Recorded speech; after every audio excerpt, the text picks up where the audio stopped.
In a year when governments, scientists, and military insiders can no longer deny the reality of UFOs, everything is about to change. A bombshell new documentary, The Age of Disclosure, is about to drop. And in it, government officials go on the record with one reality. UFOs, UAP, are real. For the first time ever, The Good Trouble Show brings together 18 voices from across the disclosure landscape. From Congress, Eric Burlison, Kirsten Gillibrand. From the Senate's Inner Circle, Kirk McConnell. From national media, Marik von Rennenkampff. From Disclosure Foundation, Jordan Flowers. From Public Safety, Keith Taylor. From America's campuses, Sri Tata. From finance, Eric Zydek. From global astronomy, Beatriz Villarroel and Avi Loeb. From academic science, Kevin Knuth. From biotech and intelligence research, Garry Nolan. From classified physics programs, Hal Puthoff. From cognitive neuroscience, Julia Mossbridge. From Navy NASA research, Lawrence Forsley. From historic military encounters, Robert Salas. And from around the world, journalist Ross Coulthart and intelligence analyst Sarah Gamm. 18 people, one message. UAP disclosure isn't coming someday, it's happening right now. Hey everyone, I'm Matt Ford and welcome to The Good Trouble Show. Tonight we're taking you inside one of the most important moments in modern history. For decades, the topic of UAP, otherwise known as UFOs, has been shrugged off, dismissed, or buried under layers of bureaucracy and denial. But the people closest to this issue, from Congress to the labs to the military, they aren't staying quiet anymore. And with the premiere of the bombshell documentary, The Age of Disclosure, the conversation has officially crossed a point of no return. This isn't speculation. This isn't rumor. This is data, testimony, policy, science, and a growing chorus of voices demanding transparency. And here's the thing, no one has ever brought all these voices together in one place before. Not the media, not Congress, not the government, but tonight we are. 18 leaders from politics, academia, science, national security, and investigative journalism, all on this show, all in one night. In the middle of this global shift towards disclosure, that alone is historic. So tonight, we're breaking it all down, unfiltered. From lawmakers to scientists, to former officials, to researchers, to witnesses, each adding a piece to a puzzle our government has pretended, well, just doesn't exist. This is the most comprehensive UAP cross-section ever assembled on one show, and we're just getting started. Helping me break all this down tonight is someone you've seen on this show before. A brilliant strategist, a deep tech leader, and a force in national science and innovation policy. She is the founding partner of American Deep Tech, a deep technology and AI investment firm, having previously led investment recommendations that led to $20 billion in total company valuations and work in infrastructure transformations at the trillion-dollar level.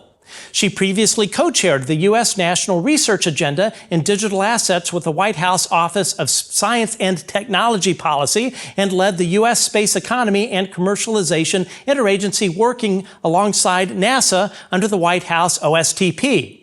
She also served as a program director at the National Science Foundation, leading national science portfolios in space tech, energy, digital assets, and AI and clean tech, and she recently joined the board of advisors of the Disclosure Foundation.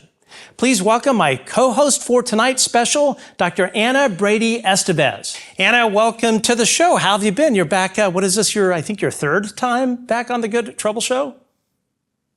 Well, I always like to engage with leaders like you, Matt. I mean, it's amazing to see what's going on with disclosure, and I really appreciate all you and the other guests today are doing to really bring this forward to people. Well, thanks for joining us. This is going to be really, I think, a historic episode. And Friday, what I think will be really one of the most important films ever shown to the public will premiere. It's called The Age of Disclosure. This premieres in select theaters across the country Friday, November 21st, and on Amazon Prime. Let's watch. This is the biggest discovery in human history. It has so many beneficial impacts, including clean energy. This one breakthrough can be the key to interstellar travel. We can talk more about teleportation. How can we use these technologies and all the capabilities that might come from it, not to fight a war, but to increase our standard of living? If the capabilities that exist become known to the world, it might very well be that it is to the benefit of mankind.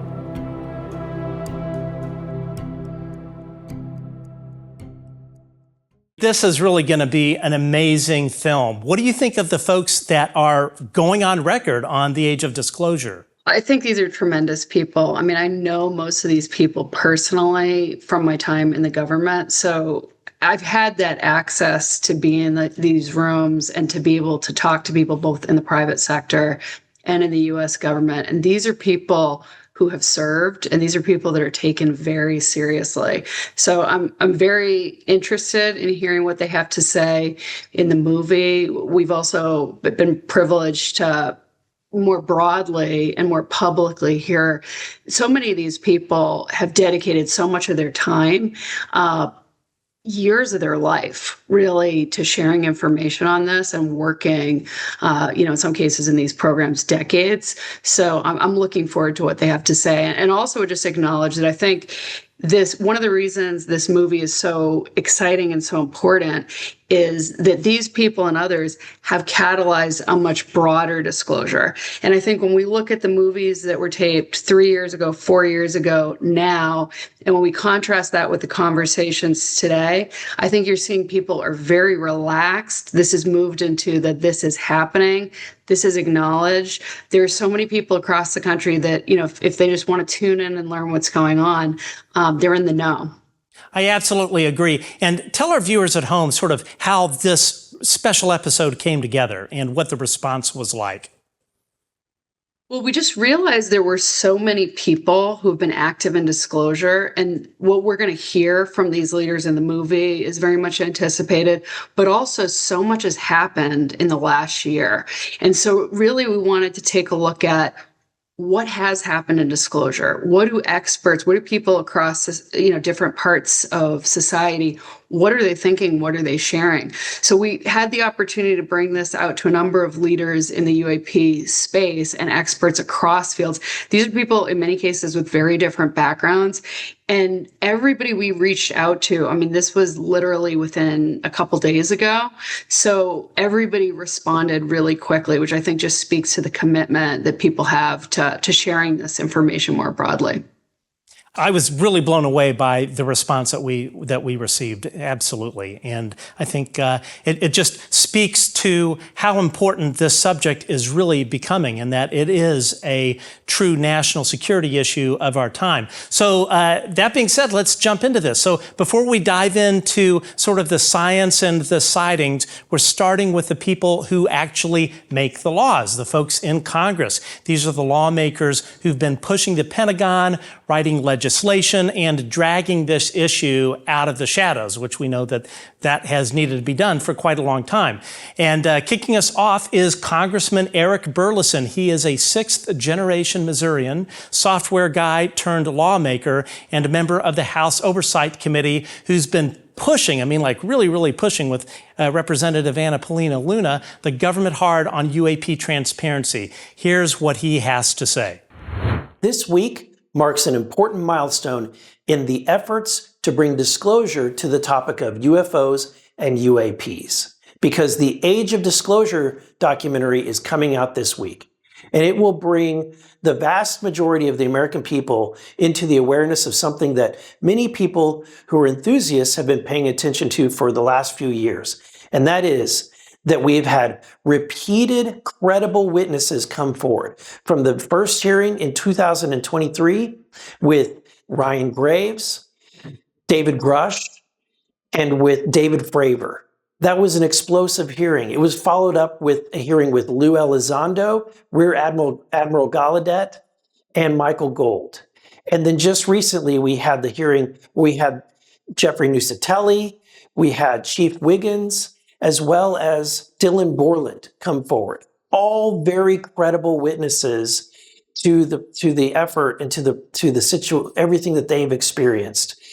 The fact that so many very credible witnesses who have been at some of the highest ranks in our military intelligence community been willing to come forward is very compelling evidence that there's something there. And that's why I think that it's important that we continue this fight. Today is just a milestone, but there's more to come. Okay, Representative Eric Burlison. I have to say, I think I love this guy. I met him at one of the UAP Disclosure Fund functions, which is now the Disclosure Foundation. But certainly Eric Burlison is one of the leaders in UAP transparencies. He's a lot like Tim Burchett and Anna Paulina Luna. This guy he has no fear and really believes, you can tell to his core, that the public deserves to know about this. What are your thoughts? I think he's been a complete champion for this. I mean, it's just amazing to see the transformation where, I remember watching David Grush back in the summer of, I think it was 2023, and seeing him really speak to having biologics, the United States having biologics, and just some of the shocked looks on a few of the lawmakers' faces versus today, lawmakers and leaders like Burlison are saying there have been so many high quality witnesses and testimony. So Congress has been catalytic, but Burlison has been so active outside of those official hearings as well. I mean, I've been in conversations with him, I've been in briefings with him, but he's not just listening to the type of witnesses that you've seen, because there's a much broader diversity of witnesses. He's listening to farmers. He's listening to entrepreneurs, to inventors, to investors. The amount of time and listening and really just getting this to ground. He's out there hunting, and he's got a lot of insight on this topic. So we're grateful for his work and other lawmakers.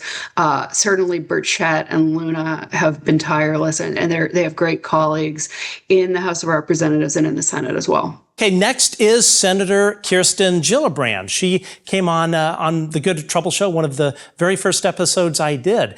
So she is literally one of the fiercest advocates in Congress for accountability and transparency on UAPs. She sits on Senate Armed Services Committee, and she sits on the Senate Intelligence Committee, and she's really been sort of leading the bipartisan charge to drag this conversation into the sunlight. Here's her message. Our government has a history of obfuscating, deflecting, and retaliating when it comes to UAPs going back for decades. It's essential for Americans' national security that we investigate and get answers on every documented UAP. And we have to change a culture where our brave service members are fearful to report what they see in our skies when they don't know what it is. This is not a partisan issue. It's common sense, and we need to know what is in our skies and who is behind it. I will continue to work with anyone to bring transparency and answers that we deserve and need for our domain awareness and national security. All right, Senator Gillibrand. I mean, she really has been at the forefront and one of the first senators that I'm aware of that really took this thing seriously and said, hey, we need to write some legislation on that. It certainly is. And knowing many people who have worked with the senator, she's exceptionally well informed. I've known people who've worked with her for, before she was a senator. And so to see her positioning on transparency and accountability, it's a major leadership move that she's really pushing this towards transparency and the U.S. government towards accountability.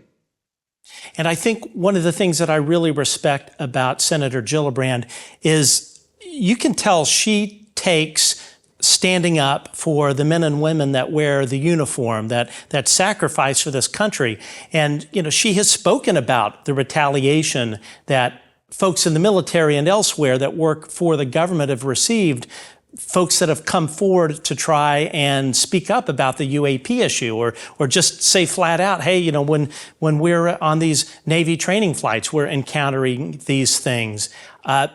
Just that how seriously she takes that whole aspect of it in protecting the folks that work for the U.S. government and saying, you know what, these folks do not deserve retaliation. It's very much an issue in across the country, but certainly in New York, New Jersey. I mean, it's been misnamed the Jersey drones because it was happening, across the country. But, when we think about some of the leadership coming out of New York with Senator Gillibrand, and also Senator Schumer, has been very forward on this topic over the years. Speaking of Senate, we have heard from Capitol Hill. Now let's go inside the machinery itself, the staffers, the analysts, and the insiders who actually helped draft the legislation, brief Congress, and shape U.S. national security. We have Kirk McConnell. He is a former senior staffer who spent nearly 4 decades on the Senate Armed Services and Intelligence Committees. I mean, this guy, he has the clearances. He's seen the classified product. He helped shape the very UAP legislation that forced this issue into the open. Now, he was not able to provide us with a video clip, but he did provide us this statement. I spent 37 years as a committee staff member in Congress, Senate Armed Services Committee, Senate Intelligence Committee, and House Intelligence Committee. After the New York Times revelation about the OSAP program and the Navy's encounters with UAP, I was involved in Senate investigations of the UAP phenomena and drafting legislation pertaining to disclosure of government information on UAP. There is more than one significant recent development, in my opinion, that warrants acknowledgement. One is the discovery by Swedish scientist Beatriz Villarroel of numerous highly reflective objects orbiting the Earth at high altitudes before the launch of the first artificial satellite, Sputnik, in 1957. Her research has been published in respected peer-reviewed journals, which in itself is a significant example of a barrier surmounted. Another is the release of the telepathy tapes, which adds to the already hefty weight of evidence supporting the reality of so-called paranormal capabilities, which are a central aspect of the UAP story. The evidence of nonverbal autistics conducting rich interactions telepathically lends support to the reported experiences of so many people communicating with intelligent non-human beings telepathically. So Kirk is one of the highly knowledgeable people in this space. So he's served on the committees, the Senate Armed Services Committee, the Senate Intel Committee. So it's really interesting that he's been such an advocate for transparency and has been working pretty hard on this for years now, but also that he's broadening the scope. So he's moving beyond just the NatSec Intel angle, and he's focusing on the broader historical record of proof and data points. He's also focusing on other aspects of anomalous phenomena, such as the consciousness angle. And, there have been decades of work, demonstrating some of these advanced communications or telepathy. But where over the past year, the telepathy tapes achieved a breakthrough in terms of just the way people received the knowledge. So it's also very interesting to see that how knowledge is conveyed makes a huge difference. I mean, that went so mainstream, that work with the telepathy tapes, as Kirk has noted. And one thing that I would point out, what is important for lawmakers, so folks like Senator Kirsten Gillibrand, she sits on both the Senate Armed Services and Senate Intelligence Committee. For lawmakers to have a complete understanding of the UAP special access programs and how it's been run, where these classified buckets sit, it sits on both the Armed Services side and on the Intel side. A lawmaker or anyone that's working in policy in D.C., if they are only on armed services or they're only on intel, they only see half of the picture.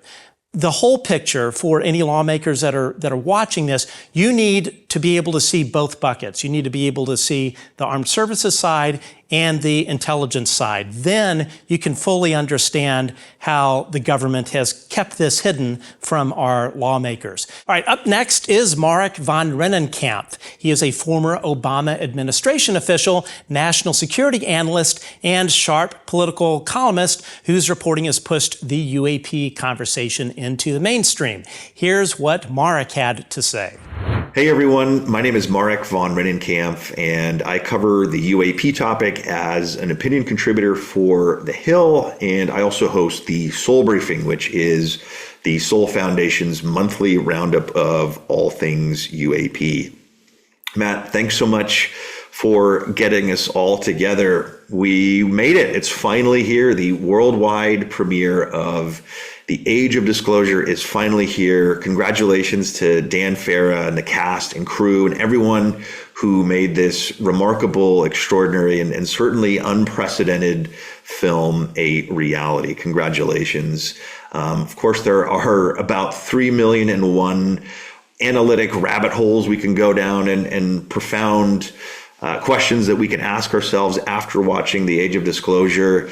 But I just briefly want to highlight how remarkably bipartisan this topic is, especially at a time when we are deeply divided politically, socially, and culturally. The UFO UAP topic brings together the likes of Chuck Schumer and JD Vance, Marco Rubio and Kirsten Gillibrand, Adam Schiff, Mike Rounds, the list goes on, John Brennan, John Radcliffe, very high-level senior individuals that could not be further apart politically, and yet they are saying some pretty remarkable things and putting some pretty remarkable things into legislation. So I find that uniquely fascinating. And you got to hand it to the UFOs. They pulled off the impossible. It appears they've united politicians and government officials of vastly different political stripes. So congratulations for bringing folks together. And Dan, congrats on a fantastic film. All right, I absolutely love Mark. I met him over at I think it was the first Soul Foundation conference that I went to. But, here's this guy. He has consistently been putting out just incredible journalistic work on the UAP topic, especially in the Hill. He's a real forward-thinking individual on this. And I have to say, he called it right on the money. Just the fact that you have people on both sides of the aisle in such a sort of politically split reality that we have right now between the left and the right. There are lawmakers that are coming together because they understand that this is a significant national security issue, and this is something that has been hidden by past administrations, both Republican and Democrat. Definitely. And it's both a national security issue and also an abundance and innovation and economic opportunity. And I really appreciate that he called out just the successes in terms of bipartisanship. I'd like to see more of that really across a wide range of collaboration to really push the nation forward. So I think this is a high point from that standpoint. And I think sometimes, when you listen to it closely, he's not soft pedaling this. He's actually attributing it to the UAPs and the phenomena. So I think that is interesting that we've reached a point where he just says, thank you, phenomena. So that's a perspective, but interesting to hear from him. It is really cool to see how people have come together on this. And it's something we do need to see more of, and I suspect that we will. Again, I really think that this movie is going to move the needle, and I think lawmakers on both sides of the aisle are going to say, you know what, this is a bipartisan issue. Let's come together. We know it's the best thing for the country, and let's really kind of right this wrong.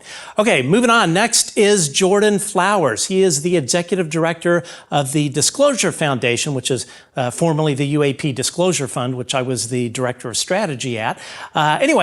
He is a longtime expert in finance and organizational turnarounds. He's one of the people working to build real infrastructure around UAP research and public education. Here's Jordan's message. Hi, my name is Jordan Flowers. I'm the executive director at the Disclosure Foundation. What do I think are the most important developments in disclosure, and what am I proud of? I would break that down into a component for the Disclosure Foundation and then for the broader community. At the Disclosure Foundation, we've organized classified briefings to disclose information to the House Oversight Committee's Task Force on Transparency. We facilitated access to information described as legacy program names and the names of senior officials purportedly having direct access to such programs. We have provided members with lists of specific alleged UAP records locatable within the DoD and the IC. And then we've also authored a legal policy brief analyzing why lawmakers may receive classified information in a secure setting without permission by the executive branch, and why whistleblowers and others may provide that information free from prosecution. But perhaps more importantly, I think for the broader community, what I've seen that I'm proud of and grateful for, I'm grateful for the people that have come forward. I'm grateful that we seem to have more unity in this field. I think together we've dramatically lowered the stigma associated with this topic, whether it's in the halls of Congress, the ivory tower of academia, in Silicon Valley and Wall Street, or at home at the dinner table with our loved ones. We're able to discuss this topic with more credibility and more open minds. And ultimately, I think this will allow us to get closer to the truth, to learn more about the phenomenon, which is also, I think, ultimately to learn more about ourselves. That was Jordan Flowers of Disclosure Foundation. The folks over there, they're really doing some important work. When I was a part of the organization, we were holding events over on Capitol Hill. Your thoughts on Jordan's comments? Well, I appreciate that he's sharing some of the concrete actions that the Disclosure Foundation have taken, and I've served as an advisor to them as well. And, so breaking down what he's said, he's saying that they've shared legacy program names. Now, why does that matter? Because, in some of these cases, an unacknowledged SAP, you really, even lawmakers, they need to know what the name is to even be able to ask for it. So providing that visibility of, here's the program names, here are the senior officials that you can go ask to get the information. There's a lot of here is precisely where you need to look to get access to the classified info and various types of information. There's also, we shouldn't assume, so from I'm not speaking about inside the SAPs right now, but from what I see in any organization, and certainly when I worked in other agencies in the government, there's a breadth of what, just like in society, how forward people are or not. So we also shouldn't even assume that the people inside these programs are necessarily authorized to release information. So we're also, when I hear Jordan, I'm hearing structural transformation, carving out those legal paths, because many would say some of these structures that were put in place, the siloed, the classifications, some of those date back decades to the Cold War. So they're saying, here's the way to disclose to Congress. Doesn't matter what the classification is. It's legal. Here's how you can do it. So Jordan has been very active in that. Up next, we have Dr. Keith Taylor. He is a former NYPD Emergency Service Unit officer with deep expertise in weapons of mass destruction response and homeland security. He's trained alongside the FBI, FEMA, and some of the nation's top crisis teams. And he brings a hard-nosed perspective on the UAP issue. Here's Keith. My name is Keith Taylor, and I'm a public safety professional. 34 years ago, I swore to defend this country's constitution against all enemies, foreign and domestic, as a member of the NYPD, which included responding to the 9/11 World Trade Center terrorist attacks, and subsequently devoting the rest of my career there responding to weapons of mass destruction incidents as a supervisor in the SWAT/Heavy Rescue Emergency Service Unit. It is because of those experiences that I have taken the unidentified anomalous phenomena issue very seriously and engaged anyone who can help with developing training, technology, and policies for public safety professionals to protect against injuries and safely respond to UAP incidents. I urge anyone watching this video to download from Amazon Prime the Age of Disclosure documentary and watch it with your friends, family, and colleagues to understand the current reality of the world we live in, as well as the dangers of not acknowledging very real and potential threats to it. Regarding non-human intelligence, I compare what life was like before the creation of the microscope. Tiny life forms all around humanity that could not be seen with the naked eye and yet could have either beneficial or disastrous results upon contact. Night vision, thermal imaging, infrared technology are examples of today's equivalent of microscopes, allowing humanity to realize that we share this planet with a variety of non-human, intelligent life forms or species that are not necessarily visible with the naked eye. This realization should awaken humanity to break down the artificial divisions created to dominate or subjugate. We are a single human species, nothing more, nothing less. See your humanity in others and love and respect it.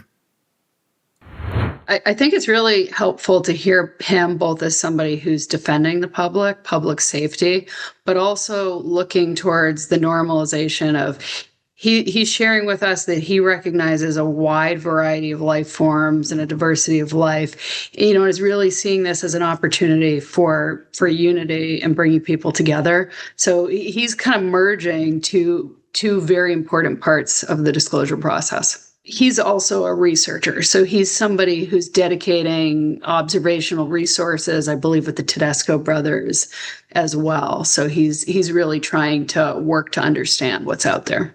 Up next is Sri Tata, a Yale PhD student in mathematical physics, both two subjects I didn't do too well in college, and one of the organizers behind the Yale Student UFO Society. It's one of the first student-led UAP groups in the country, and hopefully there will be a lot more to come. He is there pushing this conversation into campuses and inspiring a new generation to take it seriously. Here's Sri. Hey, this is Sri with the Yale Student UFO Society. We're really happy to be part of the conversation in this really amazing time. We've got Age of Disclosure coming out. We've got all this transparency legislation. We've already hosted a lot of events. People are really, happy to engage with the academic community. They're really happy to, come to campus. And we've had really reputable people like Tim Gallaudet, Ryan Graves, a lot of congressional witnesses. Leslie Kean is coming in a couple of weeks. We got a great event with Anna this Thursday, the 20th. And it's not just about, creating stump speeches and speaking to campus. It's also about finding out if you start organizing for this, you'll start learning that there's people on every campus that have had these experiences. We've been lucky enough to even connect really credible case to the House Oversight Committee through our work. We've been able to connect a Connecticut legislator who wanted to get some UAP legislation done to some legal advocacy organizations, and it's kind of tough being the only institution that's covering this. A lot of people are interested, but a lot of people also don't want to participate. And I think now is the time to people are on the edge. You notice that there's a lot of people that come up to you saying, I know a lot about this topic, but I'm too nervous to come to meetings. And now is the time where that Overton window is shifting. Okay, that was Sri Tata from Yale. Your thoughts? I think it's just such a great opportunity for people around the country, and you don't need to be a student. This is all about lifelong learning that can move faster than we can kind of normalize into the academic process. So yes, as Sri says, set up your clubs, your book clubs, your university clubs, your corporate clubs, whatever it is around the country. It's great that Sri's doing that at Yale. I've got to say, coming out of Yale, because I was a PhD at Yale, graduating around 2009, 2010 timeframe. And there was a lot of knowledgeability of UAP at Yale back then. So I don't know if that's the case on every university, but the Yale networks have known about this for a long time. And I would highlight Chris Mellon is a Yaley, and we're really looking forward to what he discloses in the Age of Disclosure. So that's an example of one of many Yaleys who that movement to really push this out of whatever environments they're in to broad access across the country, I think is very important. All right, next is Eric Zydek. He's a strategist who's been tracking the intersection of UAPs, advanced technology, and global markets. His work looks at how disclosure lines up with AI, energy, and the biggest technological shifts of our time. He's really amazing. He's been on our show as well to sort of talk about how UAP potentially represents a sort of black swan event. Now, he is another one. He wasn't able to provide a video, but he did provide us with this statement. Continued UAP and drone incursions over military airspace, peer-reviewed scientific publications, including Beatriz Villarroel's paper on transients and ongoing whistleblower testimony in Congress, have all helped shift the conversation for more people toward asking what UAP truly are and what their systematic presence means. We're living through what could be the most consequential convergence of technological and disclosure events in human history. Disclosure is accelerating alongside with the race toward artificial general intelligence, a global energy transition, and the most aggressive infrastructure build-out of the 21st century. The possibility that disclosure reveals breakthrough principles beyond the limits of known physics and engineering and reveals in even consciousness itself has profound implications for global financial markets, geopolitics, and humanity as a whole. Eric's an exceptional strategist and he's an investor. So he's really bringing it up to the macro of how does this tie into what matters for business? So he's driving us, and this is important for business people and also for Congress to understand in terms of what it means for resilience and economic growth. So what he's saying is AI driving so much more need for energy. And oh, by the way, we had last November the disclosure in front of Congress of Immaculate Constellation. Well, with AI, with all these cell phone cameras, individuals have so much material on their phones. So disclosure is happening. It's happening through data. AI is going to be showing us these technologies as well in that iteration. So he's really showing us the speed with which things can move forward. And I think it's very interesting that as an asset manager, and I was speaking recently, to a number of investors, but also David Dorr, I think we have this perspective of you just can't ignore things that are happening from a technology standpoint. So some would say, even if you think something is 1%, 10%, 30% likely to impact the future, to impact your business, non-action is itself an action and a choice that people are going to be accountable for. So Eric's really pushing on, opening our eyes and see how this impacts a number of these areas and can also advance humanity with highly efficient energy, and space tech as well. And folks at home, go back and watch one of the previous episodes where Eric Zydek was our guest. And really, Anna, what he spoke about at length is how the UAP issue is really a black swan event. And if this is not handled in a proactive, planned way from the government as opposed to a reactive way, the potential really kind of negative downstream second and third order consequences of this just being popped out on the public all at once, sort of a catastrophic disclosure, the impacts on the world financial markets, the negative impact cannot be underestimated. So his message is we need to get ahead of this. So, sorry, say that again? Thoughtful. I was going to say he was very thoughtful at that time and brought up some really good points. And I know that because I've spoken to Eric subsequently, and I do think he sees, as a good investor, he sees multiple paths forward to how this can roll out.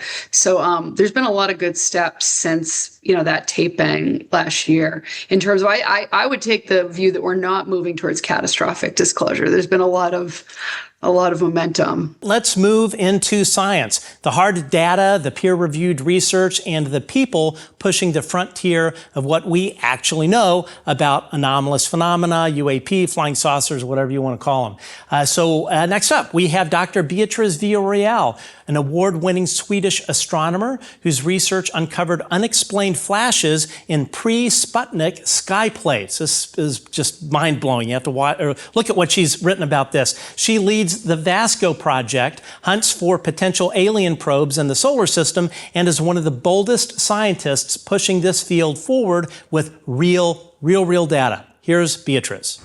Hello, I'm Beatriz Villarroel. I'm an astronomer. I've been thinking a lot about what are the most important recent developments. And of course, I would say it is actually the congressional hearings about UAPs that have been happening in the US Congress. I think these things are extremely important for everyone on the planet, not only for United States, but also for us in Sweden, because we learn about the phenomenon, about the authenticity of it with all these really brave and courageous whistleblowers that bring the information to the Congress and to everyone. The destigmatization of the topic is very important, as well as the increase in the research activities, because now there are more scientists who dare to do this research and who dare to explore the UAP topic, even if they're still a little bit shy about it very often. I have personally also contributed with some research. For example, I have been doing studies, or I am doing studies into flashes that you can see in pre-Sputnik plates, which means like photographic plates of the sky that were taken before the first human satellite. And we can see tens of thousands of these flashes that are having a systematic behavior, like correlating in time with nuclear bomb tests, with UFO sightings, and they also vanish in the Earth's shadow, indicating that these flashes originate from solar reflections on artificial objects. So yes, it's super exciting, and I think there's a lot of data there that is going to show you what these phenomena actually are. That was a great video from Dr. Beatriz Villarroel. Your thoughts? Well, I think that her work is so important, as marked by the fact that two other people already have referenced it in the show. So I think that's really a point of appreciation for her work. I think it's also important to just encourage more scientists to get in there and do the work. And that's the transformation that we've really, really been seeing over these last 2 years, is scientists, it's become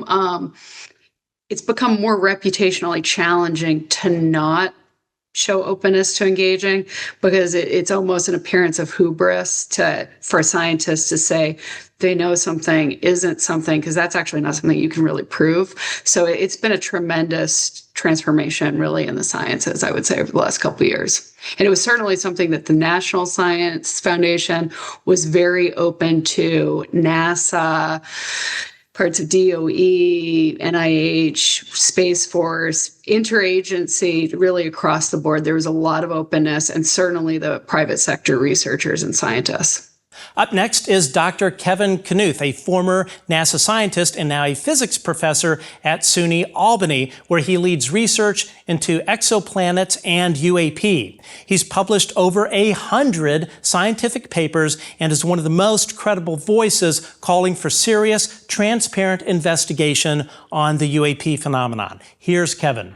2025 was a very exciting year in the field of UAP studies. There have been many major developments, and the most important to me is the fact that scientists are beginning to pay attention. They're paying attention, they're treating the topic seriously, and they're interested, and in some cases even getting involved, which is really a fantastic development.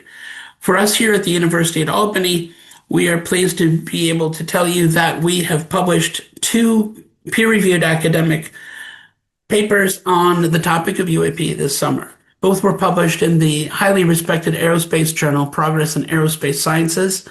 The first is a review paper that I authored with 32 of my colleagues from around the world. It's a review paper that describes what has been done to study UAP scientifically. It goes through the history of UAP studies and major results, and summarizes what's known, which is really a great place to jump in if you want to learn about the topic. The other paper we publish is important to us at UAPX, first authored by Professor Matthew Shadagas, myself, and Ben Kuglielski and Professor Cecilia Levy. It is a paper that describes our initial results from our first field expedition to study UAP over the Catalina Channel. And if this wasn't exciting enough, we got news this fall that a local businessman, Mr. Tony Gorman, made a major donation to our university to support our work on UAP studies. So this donation is being used to set up an endowment which is going to fund our UAP studies in perpetuity. So for us at UAPX, this is transformative. UAPX is going from a nonprofit organization to a university-supported project. University at Albany Project X. And we are here to stay. And this has really been a wonderful year. All right, that was Dr. Kevin Knuth. All I have to say is that had I had him as my physics professor in college, I probably wouldn't have failed physics. So anyway, absolutely loved what he had to say. And I don't know about you, but one of the things that really stuck out to me when he pointed out the number of scientists that he was collaborating on these individual peer-reviewed scientific papers. What do you think? I think it's foundational. I mean, and I will say that while we talked about the potential for AI, I mean, those peer-reviewed kind of literature reviews, unfortunately, it's the way most AIs are working today. It's very hard to get at the UAP information because oftentimes, it can be what's the next token, what in AI, what's the most highly probable thing to show up. So the importance of guiding with these literature reviews. But the thing that's most exciting to me is that they're getting their entity at their university funded. And for universities that don't have that, it's going to be an issue. So we see how sometimes these universities speed ahead, in different industrial sectors, and really lead the research. And so they're well positioned to do that.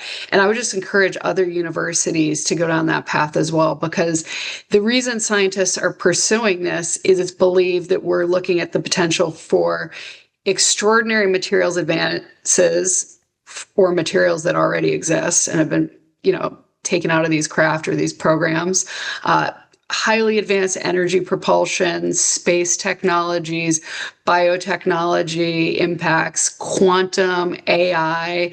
And then there's just the consciousness angle, which is feeding into so many levels of innovation and accessing information. So I just want to congratulate them. This is going to be very exciting to see the progress ahead. And we're really excited about engaging with scientists and entrepreneurs. So congrats. Congratulations are in order indeed. Next is Dr. Garry Nolan, a Stanford professor, prolific inventor, and one of the most influential scientists studying anomalous phenomena. He's published hundreds of papers, holds dozens of patents, and co-founded the Sol Foundation to bring rigorous research and transparency to the whole UAP issue. Here's Dr. Nolan. What I find most compelling about Dan Farah's new movie, Age of Disclosure, is the caliber of the individuals that he's brought to narrate the discussion over what's been going on around alleged UAP and the so-called legacy program of the last 40 or so years. He brings individuals who have direct knowledge of these matters. He brings individuals from government who've made decisions around what to do with this kind of information. And while none of them will admit directly on screen because of their secrecy commitments, they point a way for, I think, the public at large and our policymakers to make decisions in the future about what should be done about this information. Is America ready for this? I think they are. I think we've seen quite a lot over the last few decades, and I think this is just one more new way to look at the universe, and Dan Farah's movie opens the door for us. Anna, do you agree with Dr. Nolan that humanity is ready for this? Definitely. And I would say that Garry has been ready for this for quite some time, as shown by, this is somebody who has, I think, a science publication, and something like this. He's highly regarded in the academic community and was actually somebody that the interagency, which was right under the White House, which I co-chaired alongside NASA, the U.S. Space Economy Working Group, when we brought together top technologies across sectors in space technology, Garry was one of the people who was invited. And he was one of the people who really spoke to the importance of bringing research into this field of UAP. And he spoke to how it has been challenging at some points in the past. So I would just say that while he speaks to the credibility of others in the movie, I would just say that he is himself highly credentialed, highly respected, not just as a researcher, but also as a businessman. I mean, he's had unicorn level successes in his companies. So really, that's a path that more people can go down that path and be like Garry Nolan, at the total vanguard of checking out what's real. And more people are wanting to go down and do that research.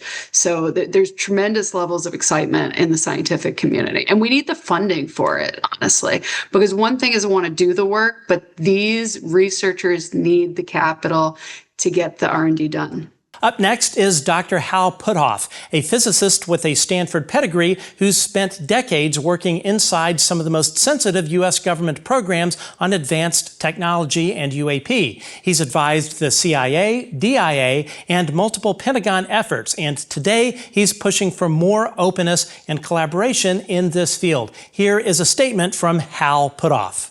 Decades ago, reports of, quote, flying saucers were met with ridicule and stigma. Over recent decades, however, our Air Force and Navy jets and carriers have been equipped with vastly upgraded sensors. The reports today mirror those of decades ago and are now taken seriously by the defense and intelligence communities. Pilots report that what they observe is way beyond our physics, right-angle turns at Mach 2 or 3, in and out of water. However, we physicists have been able to show that, in fact, such observations are not necessarily beyond our physics, just beyond our engineering for the present. Now, I've had the privilege of being involved in highly classified programs on the UAP topic, so one might question why I'm promoting more openness and disclosure on this topic. Perhaps best said in a speech by Edward Teller, father of the H-bomb, he pointed out that during the highly classified Manhattan Project on development of the atomic bomb, we and our adversary at the time, Russia, moved ahead nearly step by step. However, in electronics, which we did not classify, we shot ahead like a rocket, leaving them in the dust. This, for me, constitutes an argument for more openness and collaboration between elements of our high-tech government contractor structure. Hal. Hal has been so important in terms of bringing so much of this to light. And just his leadership and what he's been involved in technology is extraordinary. So kind of as a backstory, we had a group of people, NASA, DOD, NSF, SBA, across the interagency, looking at exotic technologies, and we brought in Hal. He gave us a tremendous briefing. Instead of just having knowledge, we said, could this be shareable? Hal went on to do a series of briefings that were made public, that these were 3.5, 4-hour briefings where you have somebody coming out of a program sharing much of what he can. And just the way people responded to that was extraordinary. He went on to go later on to Rogan. So I would just say, go into the materials that Hal has shared. He's got publications, and he's also just saying that there's a real needs here and real opportunities, and it's a race, right? He's saying that he wants to see the U.S. be able to lead as opposed to be surpassed in these areas. So that's one of the reasons that he's really pushing for openness. But he's also very much speaking to, to what these tremendous, he calls them physics advances. Others might say that, maybe the engineering can be done.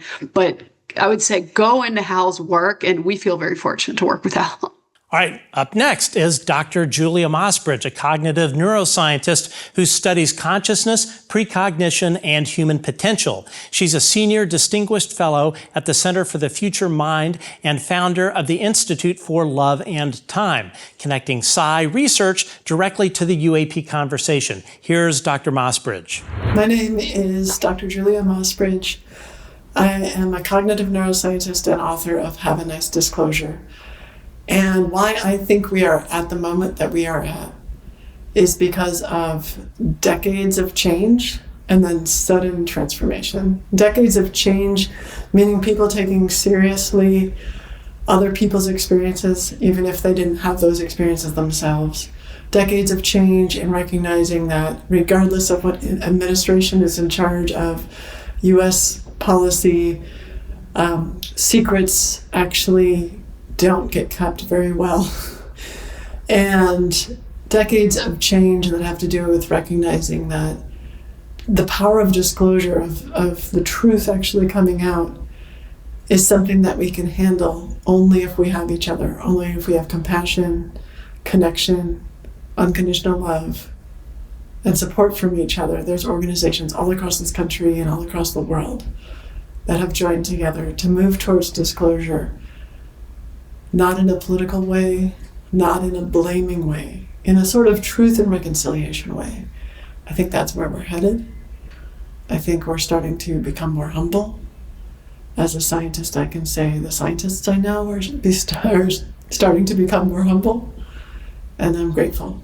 So I'm really excited about the Age of Disclosure coming out because it outlines not only the truth, but the importance of connection and compassion and regard and respect for each person on the planet. Dr. Mossbridge is somebody that we also feel very fortunate to have worked with and learned from. And she's somebody who's active across so many fields. So UAP, AI, quantum, precognition, consciousness, remote viewing. And so the moves she's saying is the move towards that consciousness and this, she's always talking about unconditional love. And she's brought that into some environments where that wasn't always the core of the culture. So I think that, just if you look at how relaxed Julie is as she talks to us, she and so many other people are just really invested in, let's move forward. Let's move forward in positivity, in abundance, and coming together with people. So I just really appreciate what she's contributed. Coming up next is someone that I'm sure everyone at home has seen on the news as of late with the whole 3-eye atlas thing. It's Dr. Avi Loeb, Harvard astrophysicist, best-selling author, and head of the Galileo Project. He's one of the world's most published astronomers and has become a leading voice arguing that we should take the search for extraterrestrial technology seriously. Here's Avi. Over the past decade, the first objects from outside the solar system were discovered. They move faster than the escape speed from the sun, and they are called interstellar objects. Remarkably, two of them, the first one named Oumuamua and the most recent one named 3-eye atlas, appeared anomalous. Oumuamua because it was pushed away from the sun by some mysterious force without showing any cometary evaporation, no gas or dust around it. It was most likely flat, like a pancake. And 3-eye atlas because of its huge mass, 1 million times more than Oumuamua. We would have expected 1 million Oumuamuas before seeing such a giant object. And also 3-eye atlas is moving in the plane of the planets around the sun, as if it is on a reconnaissance mission. Comet experts called both of them comets. They called Oumuamua a dark comet because there wasn't any signature of a comet around it. And that's understandable because they are trained on data sets of comets. So just like AI systems, they say things based on their training data set. And what I'm suggesting to them is to add to their training data set all the technological objects that we launch to space, which cohabit the inner solar system together with the rocks that were left from the formation process of the solar system. And so my hope is that over the coming decade, the Rubin Observatory in Chile will discover dozens of new interstellar objects, and some of them might be technological in origin, and we could tell that because they would maneuver, or they would emit some artificial lights, or have some transmission of a signal like a radio signal, or we would get a close-up photograph that beyond any reasonable doubt will demonstrate that they are technological. So the future is bright as long as we are open-minded enough to seek the evidence. All right, that was Dr. Avi Loeb. Dr. Loeb's been on our show twice, and I have to say one of the things that I really admire about Dr. Loeb is this guy, he's fearless. He doesn't care what his critics say. He doesn't care, what these debunkers say, whatnot. He is all about the science. He is all about looking at the outliers, looking at the things outside of the box and what those might represent. What do you think? I think it's great that Avi's taking that approach. And and this is a major opportunity. So Avi is taking the opportunity approach, and he's using his capabilities and his credentials and his ability to do research. And rather than being cautious based on what he's built previously, he's staking that reputation on the next thing. And I see plenty of other people doing that as well, but that's an opportunity. If you have a reputation, if you can make things happen, go make things happen. And Avi is also one of the people, we briefed Congress and the Congressional briefing together in May. Very few people have asked for $1 billion, to go into this space. Avi says it's $1 billion. I think it's hundreds of billions of dollars. He's saying we need to look at what's coming in. By the way, there are broader pushes where hundreds of billions of dollars are expected to be put in play, such as Golden Dome, that has a space situational awareness component. So I think we're going to be learning much, much more as we have more space situational awareness, more AI, and this push for disclosure with people like Avi. Yeah, he's something else. It's and I don't know where he finds the time. I honestly don't think the guy sleeps. He is one busy scientist. Did you sleep, Matt? Come on, I know you've done amazing things bringing the show together. And I'll sleep for about a week following this whole thing. Okay, next is Larry Forsley, a pioneering nuclear physicist working with NASA on lattice confinement fusion, whatever that is, and advanced propulsion concepts. He's spent decades at labs like Livermore, Rochester, and the Naval Research Lab, pushing boundaries in energy, fusion, and space exploration. Here's Mr. Forsley. Hi, I'm Lawrence Forsley. I am the Chief Technology Officer for Global Energy Corporation. I'm also associated with the Naval Surface Warfare Centers, as well as NASA, where I'm PI for a variety of projects, including lattice confinement fusion fast fission. I actually became interested in UAP, what was originally known as UFOs, during Project Blue Book when I was still in high school, and maintained that interest for a number of years. But it was when the Navy contacted me about 8 years ago for means by which they could determine whether or not our aircraft coming off of aircraft carriers off the land, if they should encounter these craft, could determine whether or not that had happened. And one of the means was to see whether or not the flight recorder time base had changed in the time between when they left the aircraft and they then landed again.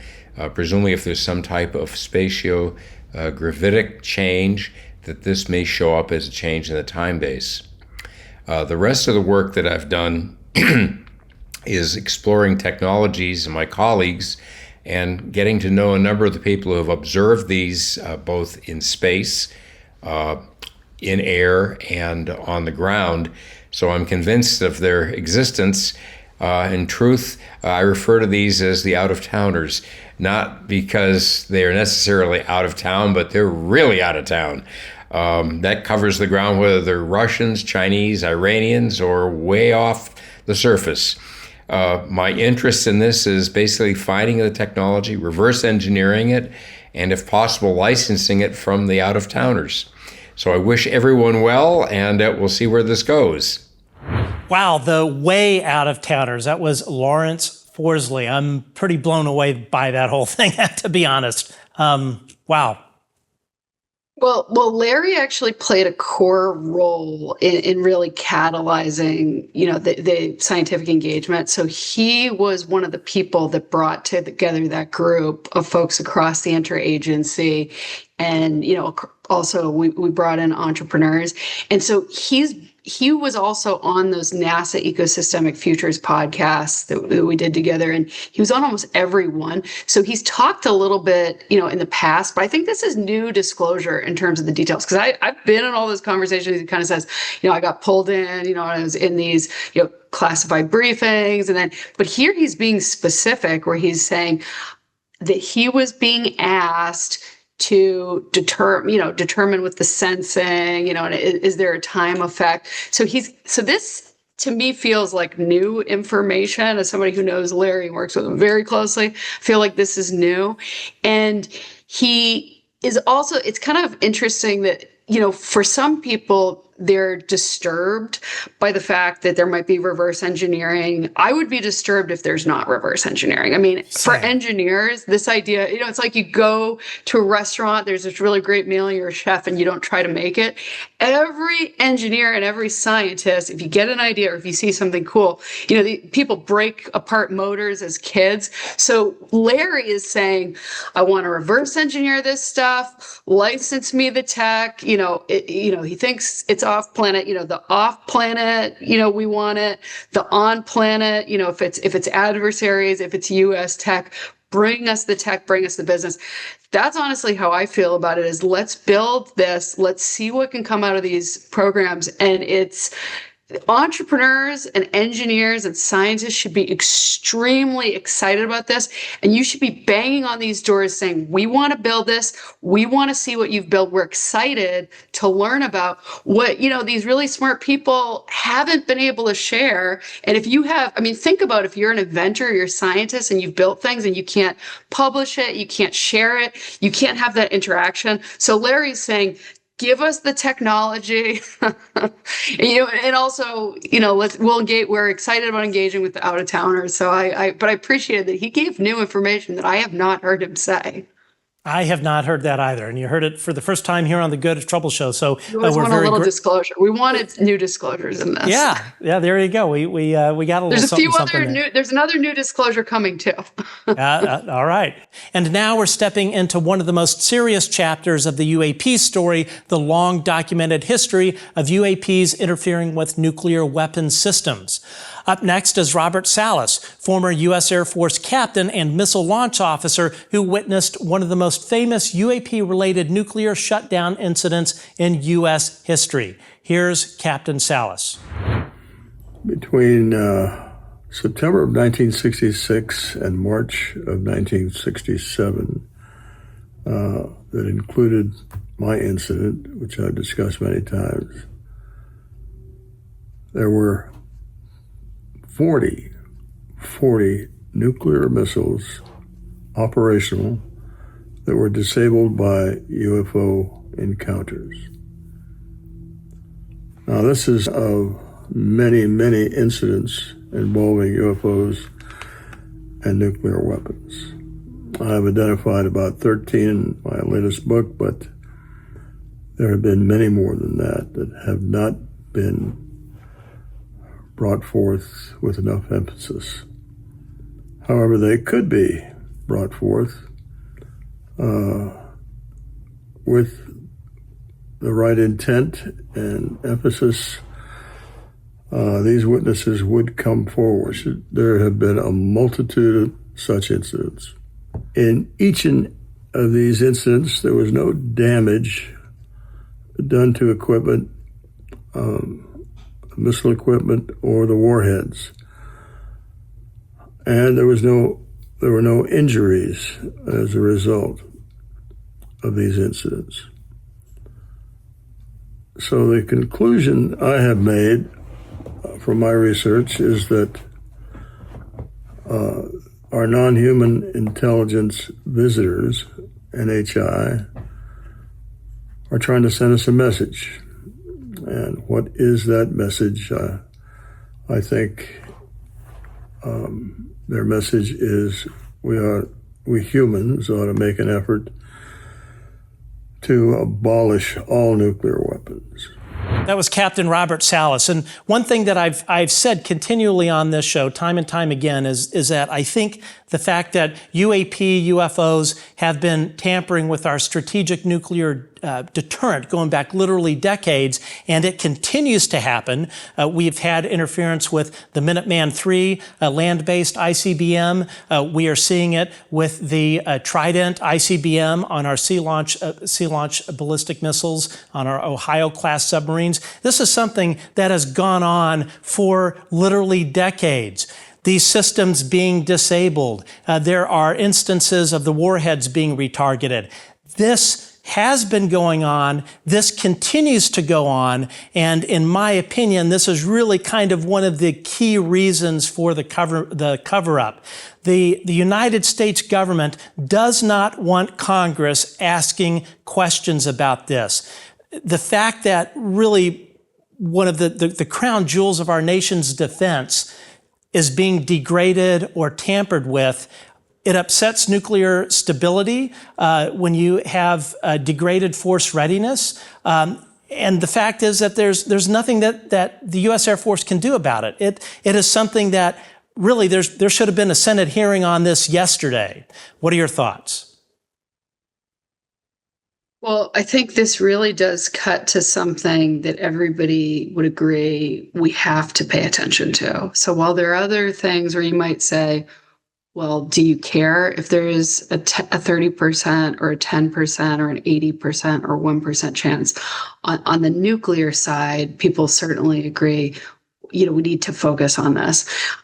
Interestingly enough, this has also been something that has in some ways brought nations together. I mean, so this is something that, I think it was publicly, I haven't watched the full clip, or maybe I have, but, when the US and the Soviet Union, when our leaders got together and we're talking about, just really aligning on sometimes this isn't us. So don't think that we're attacking you. So it's actually this technology that's been utilized that can disarm nuclear is something that has actually led to much higher nuclear vigilance. But this is so important that this is really, there's many reasons people should pay attention to this, but I don't know that there's anybody that would think we can pretend something isn't a thing or look the other way when nukes are at stake. Absolutely. One of the things you may not know, what you were just referring to, that was a document that I discovered a while back.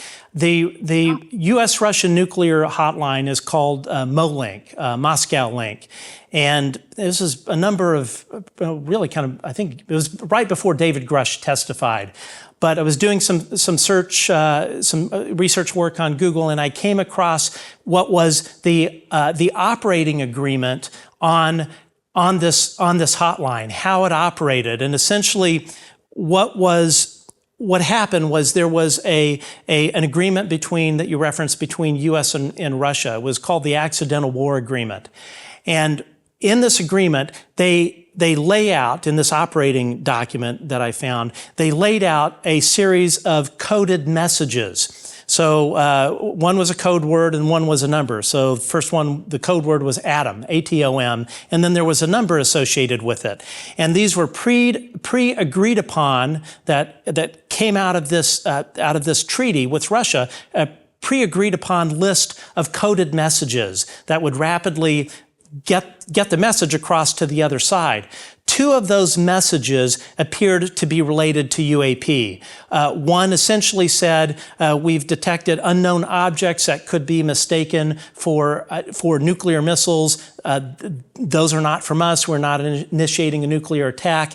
The second message was dealt with that as early warning systems appeared to be being tampered with by unidentified objects. So I found this document. It was remarkably unclassified. I immediately sent it to David Grush and some others, and I'm really grateful that it made it into the congressional record. But I think the important point here— that was important work. Thank you.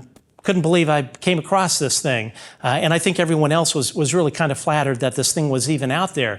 But what it tells you is that there is a clear concern, or was, and I'm sure it continues to be, a clear concern of UAP mimicking a nuclear attack and making sure that these vehicles showing up on early warning systems on either side, that they're not mistaken for an incoming nuclear attack. So they had the forethought, and this actually occurred during the Nixon administration, and I actually spent a good bit of time over at NARA digging up these old notes on this particular agreement that was struck during the Nixon administration.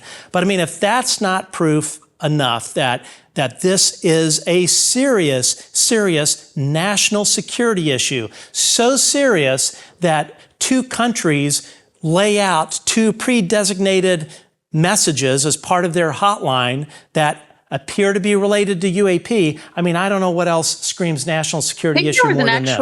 I think there was an actual video of them talking about it, or it said something, or it was something along the lines. It was more, if aliens were going to attack humanity, we would help each other, right? And the answer was yes. The U.S. and the Soviet Union would help each other. So, so there was actually even some collaboration. I mean, I don't want to call it collaboration, but, it's interesting to see how that's all played out. And I think you had also heard back from Robert Hastings, who, and I didn't read the full book, but, for those that are listening to this and saying news to you, as it was to me and to all of us when we find out about it, Hastings has a book that's about this thick, that it's called UFOs and Nukes. It's dense. I mean, there's so much that has happened with UFOs and nukes that he's documented. So just one of, I don't want to push it as the reason, but one of many reasons that people take this topic very seriously, and it's irresponsible not to. I couldn't agree more. This is, again, something Congress should immediately hold hearings on, in my personal opinion. It is a serious national security issue. As I believe Dan Farah actually has said this in a recent interview regarding his movie, this is not pure history. This continues today. UAP, tampering, disabling with the strategic nuclear deterrent of the United States of America. There is no greater threat to national security than the degradation of our strategic nuclear arsenal. But we have other capabilities, and we hope, most people don't have the expectation that nukes would ever be used. So maybe at the end of the day, this is not as big a deal, because what humans would want to use nukes against humans in today's day and age? So we've got plenty of ways and weapons capabilities. So the United States has plenty of ways to defend herself, does not need nukes to be that one and done, but very, very important. Next, we've got a powerhouse duo. Ross Coulthart is an award-winning investigative journalist whose reporting on David Grush and secret UAP programs helped blow this issue wide open. And joining him is Sarah Gamm, an astrophysicist and former intelligence community imagery analyst who worked with the UAP task force and the Pentagon as a nuclear capability strategist for the Air Force. Together, here's Ross and Sarah. Hello, Good Trouble Show. It's Ross Coulthart and Sarah Gamm coming to you, excitingly, from Machu Picchu, the ancient, come around this way, Sarah, so people can see, the ancient, whatever you call it, temple, ruin, they don't know what it's for. Megalithic structure behind us. And this is in Peru, of course, way, way up in the Andes. And to add to the mystery, we've also been looking at tridactyl beings, which we'll be bringing you a special story about very soon on Reality Check. Great for you to give me a plug there, Matt. Good on you, mate. But the reason we want to talk to you is because, of course, Matt and Anna have asked us to give you our take on what, Sarah? On what our opinion is on the best parts of disclosure over the past year, any other UAP thing, or what our, maybe our favorite moments have been.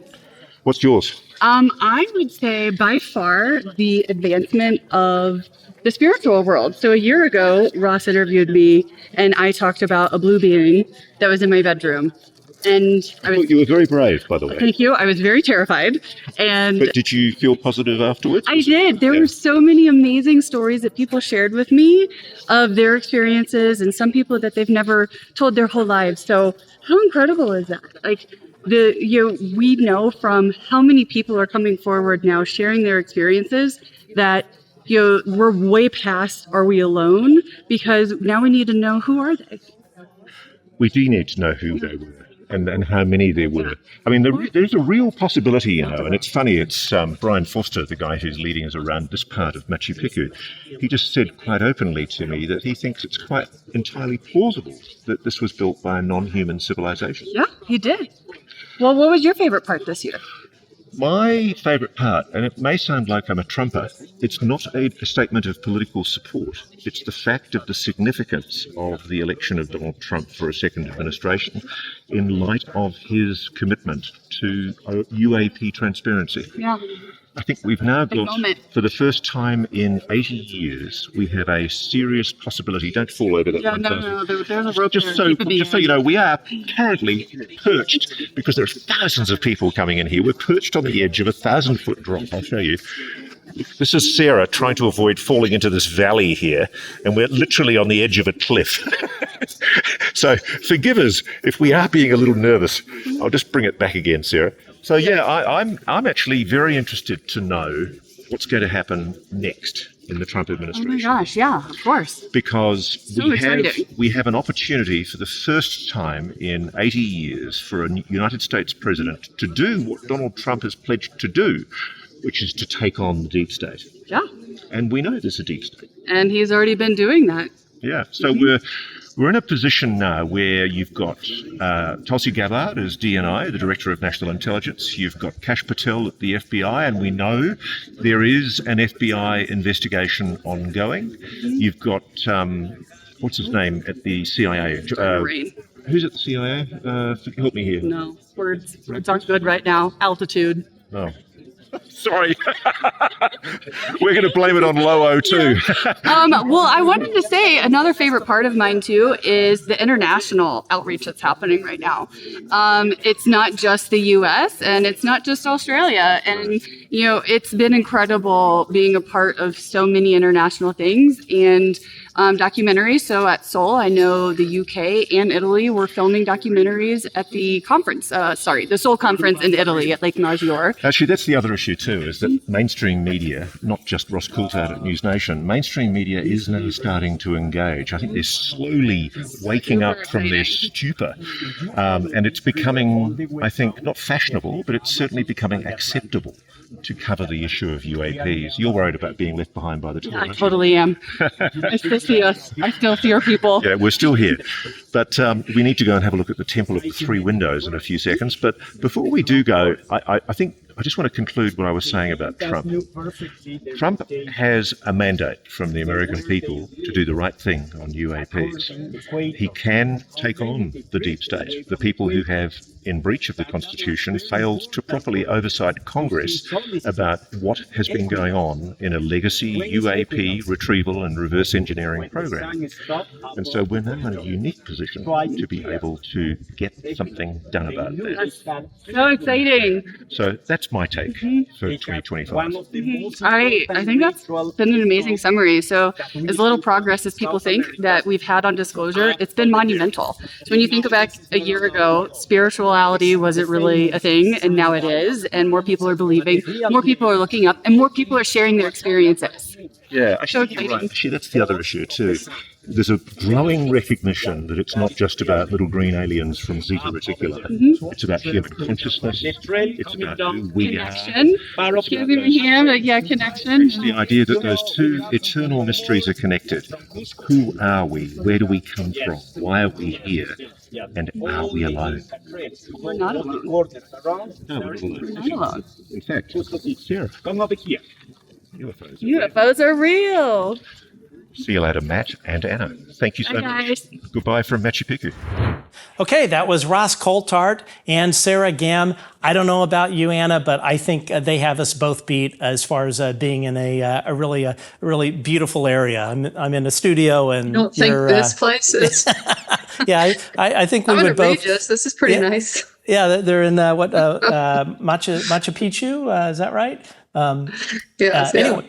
Well, thanks for joining us, and thanks for really being my co-host on this really great, wonderful episode. But thank you very much for joining us. Folks, if you enjoyed our show, you will love this episode. Thank you for tuning in, and if you love our channel, please hit the subscribe button and tell your friends about us. See you next time.